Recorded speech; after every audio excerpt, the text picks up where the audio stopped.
Ganito mga idol sa amin dito sa probinsya pag itong oras.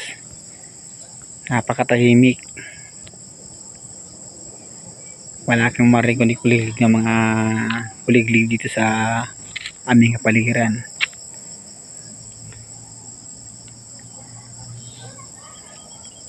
Noong araw mga idol, yung aming lugar ay walang pathway, walang street light.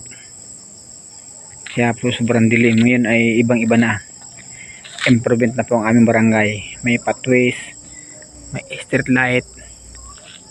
Yan, napakaliwanag na po. Yan po yung aking bahay kubo.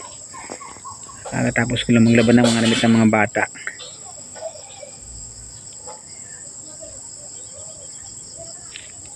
At dito yung aking bantay mga idol. Ginagamit ko yan sa aking palayan. Kaso yung palayan ko hinug na, kaya kinuha ko na siya. Pagkamalang tao sa puno ng kahoy.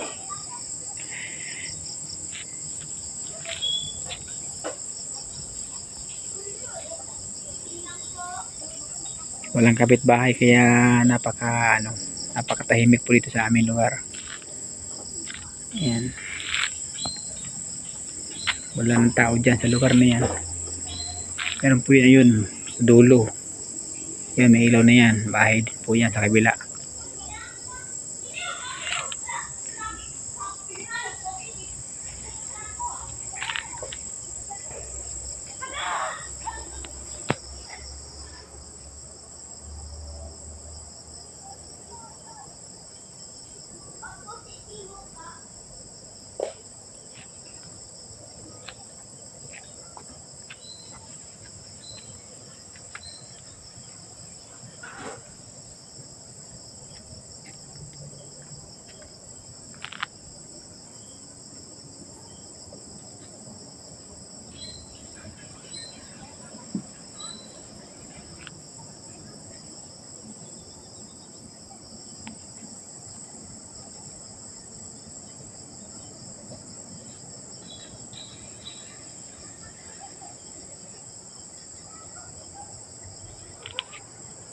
Palatakot tawag sa Bicol niyan mga idol.